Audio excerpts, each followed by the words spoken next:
요즘 세상 돌아가는 걸 보면 예전처럼 그냥 미국이 금리를 올리는지 내리는지 이것만 보면 되는 시대는 확실히 아닙니다. 시대가 바뀌면서 돈의 흐름 자체가 통째로 바뀌고 있죠. 그리고 그 한가운데 조용히 숨어있던 게 바로 엔화 그리고 엔캐리 트레이드입니다. 우리가 엔화를 떠올리면 솔직히 일본 여행 갈 때 공항에서 잠깐 환전하는 통화 정도로만 생각하기 쉽잖아요. 근데 현실은 완전히 다릅니다. 엔화는 지난 수십 년 동안 전 세계 금융시장에 공짜 유동성을 공급해왔던 숨은 엔진 역할을 해왔어요. 우리 일상과 투자 그리고 우리 계좌까지 생각보다 깊게 연결돼 있습니다. 엔화는 나랑 상관없다 라고 생각하는 순간 특히 투자를 하는 입장에서는 진짜 큰 손실을 볼 수도 있죠. 그래서 오늘은요, 이제는 정말 모르면 안 되는 엔캐리 트레이드 그리고 그 반대편에 있는 엔캐리 청산에 대해서 처음부터 끝까지 한 번에 정리를 해드리려고 합니다. 처음 들어보시는 분들도 계실 텐데 한 줄로 말하면요, 거의 공짜에 가까운 엔화를 빌려서 전 세계 자산을 사들이는 레버리지 구조라고 보시면 됩니다. 지난 수십 년 동안 이 구조가 글로벌 금융시장에 공짜로 유동성을 뿌려주는 역할을 해왔고 이제 2026년을 기점으로 이 엔진이 멈춰설 가능성이 점점 커지고 있는 상황이죠. 우선 엔캐리 트레이드가 뭔지부터 이해하시기 쉽게 비유를 해드릴게요. 만약에 금리가 0%인 마법의 신용카드가 있다고 상상을 해보세요. 이 카드로 돈을 잔뜩 뽑아서 옆 동네 연 4% 이자를 주는 은행 예금에 그대로 넣어두면 어떻게 될까요? 카드 대출 이자는 0%, 예금 이자는 4%니까 가만히 앉아서 이자 차이 4%를 통째로 수익으로 챙기게 되겠죠. 노력 없이 돈이 복사되는 구조라고 해도 과언이 아닙니다. 바로 이 비유가 엔캐리 트레이드의 원리 핵심이라고 보시면 됩니다. 현실에서도 거의 비슷한 일이 수십 년 동안 벌어졌습니다. 일본이 잃어버린 30년을 겪으면서 제로 금리와 마이너스 금리, 무제한 돈 풀기를 해왔기 때문에 전 세계 어디를 봐도 엔화만큼 싸게 빌릴 수 있는 돈이 없어진 거예요. 그래서 글로벌 헤지펀드, 투자은행, 일본 보험사, 연기금, 심지어 일본 개인 투자자들까지 똑같은 생각을 합니다. 일본에서 거의 공짜로 엔화를 빌려서 미국, 유럽, 한국, 신흥국 자산에 넣어두면 되겠구나 생각했죠. 실제로 그런 구조가 지금까지 계속 지속돼 왔고 한국은행 추정치를 보면요, 2023년 기준 전 세계 엔캐리 관련 자금 규모가 수백조 원, 우리나라 돈으로 수천조 원대에 해당하죠. 우리나라 명목 GDP가 약 2,500조 원이라는 걸 생각해보면 한국 1년 경제 규모를 통째로 넘기는 돈이 엔화 레버리지로 글로벌 자산에 깔려 있다는 건데 거의 공짜나 다름없는 이자로 빌린 엔화로 미국과 한국의 주식이나 채권, 심지어 코인 같은 자산까지 사서 금리 차익과 환율 차익까지 동시에 노려왔죠. 조금 더 구체적으로 예를 들어 볼게요. 일본 은행에서 0.5% 이자로 1억 5천만 엔화를 빌려서 이 엔화를 바로 달러로 바꾼 다음에 연 4.5% 이자를 주는 미국 국채에 투자합니다. 이렇게만 해도 일본 쪽에 내는 이자는 0.5%인데 미국 국채에서 받는 이자는 4.5%니까 이자 차이 4%가 그대로 내 수익이 됩니다. 아무 노력 없이 그냥 구조만 잘 활용해서 진짜 말 그대로 돈 복사를 하는 거죠. 게다가 여기에 운이 좋으면 엔화 약세까지 겹쳐서 추가 수익을 얻을 수 있는데, 예를 들어서 1달러에 150엔일 때 엔화를 빌렸는데 나중에 갚을 때 보니까 1달러에 160엔이 되어 있다면 똑같은 엔화 빚을 갚는데 들어가는 달러는 더 적게 들게 되겠죠. 이 차익이 바로 우리가 말하는 환차익입니다. 정리해보면 엔캐리 트레이드는요, 금리 차익과 환차익을 동시에 노리는 구조이고요, 여기에 레버리지까지 얹어서 수십 년간 전 세계 자산 시장 위에서 돌려온 거예요. 근데 여기서 중요한 포인트가 하나 있습니다. 겉으로 보기에는 거의 공짜 돈 같지만 세상에 영원한 공짜 점심은 없다는 거죠. 엔캐리 트레이드에도 치명적인 함정이 숨어 있습니다. 가장 큰 리스크는 바로 엔화 가치의 급등 그리고 환경 변화예요. 아까 예로 들었던 것처럼 1달러에 150엔일 때 엔화를 빌려서 미국 자산에 투자했는데 막상 나중에 엔화를 갚을 시점에 환율이 1달러당 130엔으로 엔화 강세가 되어버리면 어떻게 될까요? 처음에는 100만 달러만 있으면 됐던 게 나중에는 동일한 엔화 빚을 갚으려면 115만 달러가 필요해지는 상황이 됩니다. 원금 상환에 필요한 달러 액수가 불어나면서 처음엔 달달해 보였던 금리 수익 몇 프로는커녕 원금까지 깎이는 손실이 나버리는 거죠. 초반에는 공짜 돈처럼 느껴졌던 엔화가 순식간에 폭탄으로 돌변하는 이유가 바로 여기에 있습니다. 그리고 이 문제가 더 무서운 이유는요, 이게 몇몇 욕심 많은 사람들의 계좌에서만 끝나는 사건이 아니라는 거예요. 극장의 비유를 해보면 다 같이 극장에서 조용히 연극을 보고 있는데 극장에 불이 났다는 소문이 돌기 시작하면 어떻게 될까요? 사람들이 한 명씩 천천히 나가는 게 아니라 모두가 동시에 출구로 뛰쳐나가면서 아수라장이 될 겁니다. 이 현상 자체가 자체가 엔화 강세, 일본 금리 인상이 나타나면 시장 전체에 딱 그 상황이 펼쳐지는 거죠. 엔캐리에 나섰던 투자자들은 본인이 들고 있던 미국 주식, 채권, 비트코인 같은 자산들을 한꺼번에 팔아치우기 시작하겠죠. 왜냐면 달러 자산을 팔아서 현금 달러를 확보를 해야지만 그걸 다시 엔화로 바꿔서 엔화 빚을 갚을 수 있기 때문이죠. 그러면 시장에서는 동시에 패닉셀 물량이 쏟아지고 대부분의 자산 가격은 일단 죄다 얻어맞으면서 폭락합니다. 반대로 모든 사람들이 달러로 엔화를 사들이기 시작하니까 엔화 가치는 더 폭등하게 되는데 금융시장에서는 이 과정을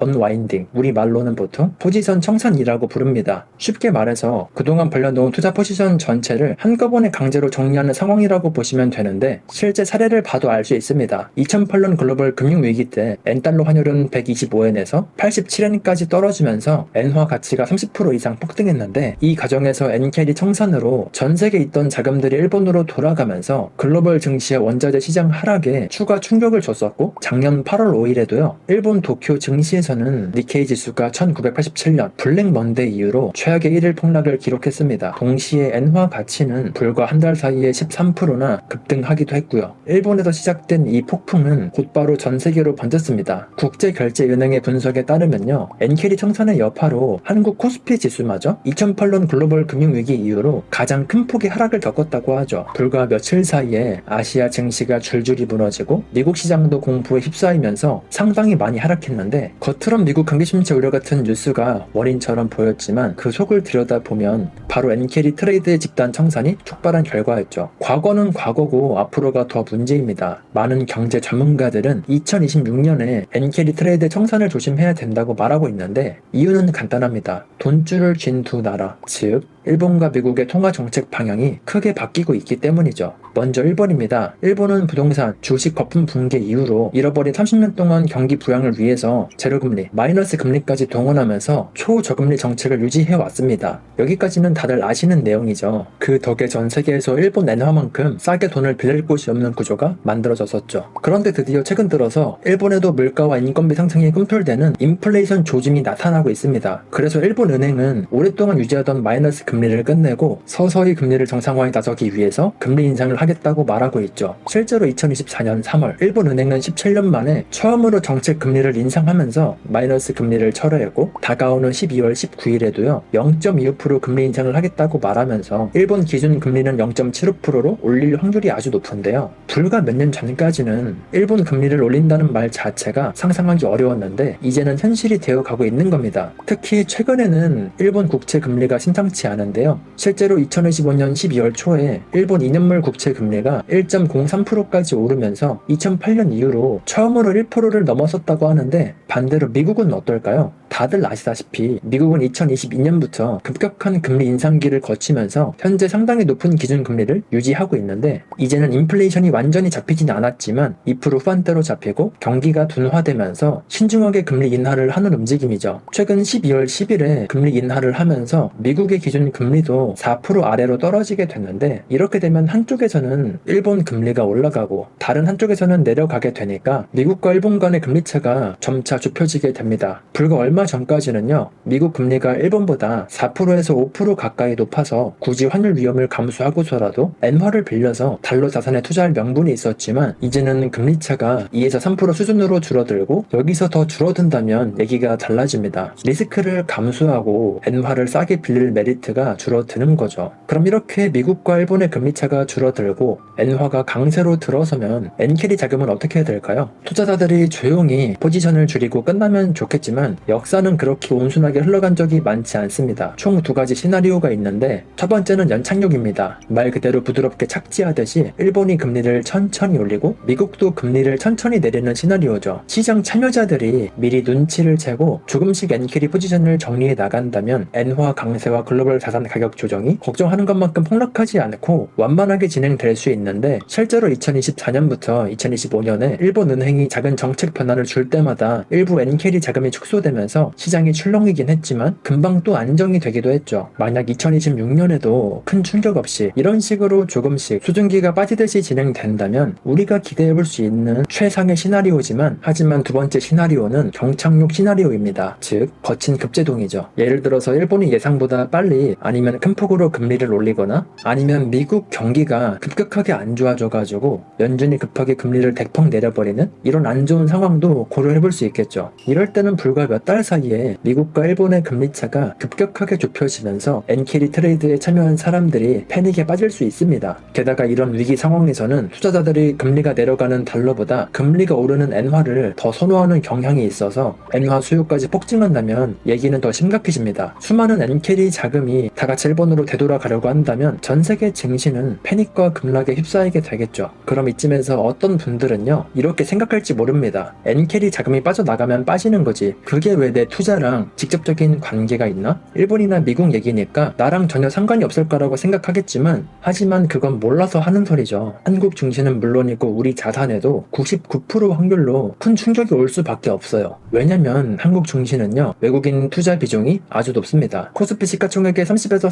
35%가 외국인 자금인데, 이 중에 상당 부분은 글로벌 거대 자금의 일부로서 엔캐리 트레이드 머니랑 직접적 또는 간접적으로 연결된 돈입니다. 이 사람들이 엔화 빚을 갚기 위해서 한국 주식을 팔아가지고 달러를 회수하기 시작하면 코스피나 코스닥 상관없이 매도 압력을 받을 수밖에 없겠죠. 동시에 엔캐리 트레이드 청산을 하게 되면 투자하고 있던 자산들을 시장의 무지성으로 던지게 되니까 한국 주식이든 미국 주식이든 모든 자산들의 매도 압력이 더해지면서 전 세계 주식 가격에 영향을 받게 되고, 만약 한국 주식을 팔고 나가는 움직임이 많아지면 추가로 원화 가치가 급락하고 환율이 급등할 수도 있겠죠. 예를 들어서 주가가 20% 폭락할 때 원화 가치도 10% 떨어지면 원화 자산을 들고 있는 사람 입장에선 체감되는 손실이 마이너스 30% 이상으로 커지는 셈이죠. 특히 빚을 내가지고 주식을 샀거나 선물, 옵션 같은 파생상품 레버리지로 투자하시는 분들이라면 상황은 더 심각해집니다. 그럼 단순하게 증시 조정이 아니라 내 계좌는 물론이고 앞으로 내 인생까지 걸린 조정이라고 할 수 있기 때문이죠. 실제로 2008년 금융위기 때나 2020년에 코로나 급락 때를 봐도요,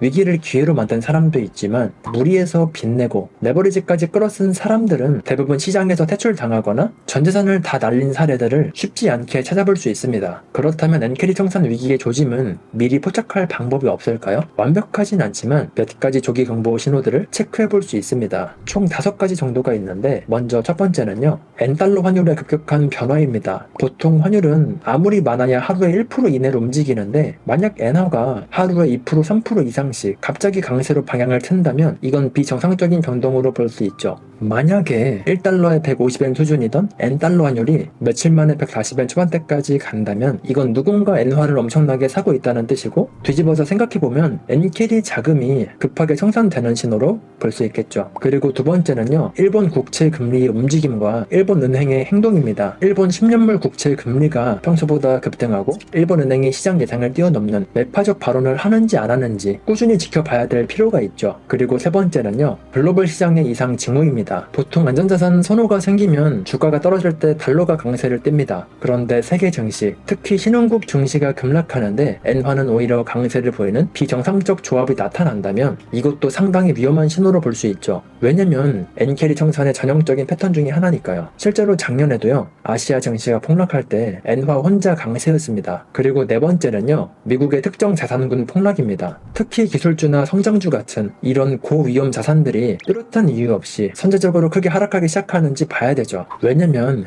엔캐리 트레이드 청산 때 투자자들이 가장 많이 올랐던 기술주 주식부터 현금화하려고 하기 때문에 대부분 한국인들이 들고 있는 주식들이 그 첫 번째 희생양이 될 수 있으니까요. 마지막으로 5번째는요, 가상자산 시장의 움직임입니다. 크립토 시장은 레버리지가 잔뜩 낀 곳이어서 글로벌 유동성 수축에 가장 민감합니다. 만약 비트코인이나 알트코인 가격이 폭락하면서 수십억 달러 단위의 롱이나 숏 포지션이 강제 청산됐다는 뉴스가 들린다면 전반적인 레버리지 축소 물결이 시작됐을 가능성이 크다고 볼 수 있죠. 물론 이건 확실한 신호는 아니긴 하지만 어쨌든 이 5가지 신호들이 한꺼번에 포착이 되거나 연쇄적으로 포착이 된다면 엔캐리 청산 폭락이 일어나고 있거나 아니면 곧 일어나겠구나 라고 인지하고 어느 정도 대응은 할 수 있겠죠. 그럼 어떻게 대비를 하고 대응을 해야 될까요? 가장 먼저 해야 되는 건 레버리지를 점검하는 거죠. 투자 성과를 극대화하려고 빚을 내가지고 투자 투자하는 건 평상시에도 위험하지만 특히 엔캐리 청산 가능성이 커지는 요즘 같은 시기에는요 가장 경계해야 됩니다. 이런 시기에는요 수익 극대화보다 생존이 우선이죠. 그리고 두 번째는요 포트폴리오를 재점검해서 분산을 해야 된다는 겁니다. 너무 한쪽 자산이나 한쪽 통화에 올인되어 있다면 지금은 균형을 잡아야 될 때죠. 모든 자산을 원화 자산에만 두는 대신에 달러나 엔화, 금, 미국 채권 같은 자산들에 분산해두면 좋습니다. 주식도 마찬가지입니다. 포트폴리오가 성장주나 코인처럼 유동성 영향을 크게 받거나 변동성이 큰 자산에만 몰려있자면 일부는 현금이나 단기 국채 ETF, 배당주 같은 방어적인 자산으로 옮겨 놓는 것도 좋은 방법이죠. 왜냐면 엔캐리발 충격이 올 때 이런 저변동성 자산들이 계좌의 에어백 역할을 해주기 때문이죠. 한마디로 지금 시기에는요 위험자산 100%인 포트폴리오는 피하는 게 핵심입니다. 물론 괜한 걱정을 하는 걸 수도 있지만 항상 최악을 가정하고 대비하는 것이 투자의 기본이라는 걸 절대 잊으면 안 돼요. 그리고 세 번째는요 현금은 항상 확보를 해둬야 된다는 겁니다. 평소 생활자금을 모두 투자에 넣어두고 비상상황에 쓸 돈이 하나도 없다면 막상 폭락이 와도 대응을 못하고 속수무책으로 당할 수밖에 없죠. 최소한 몇 개월치 생활비랑 기회가 왔을 때 넣을 수 있는 투자 자금은 현금이나 현금성 자산으로 확보해 놔야 된다는 겁니다. 이렇게 실타를 준비해둔 사람이 위기를 기회로 바꿀 수가 있는 거죠.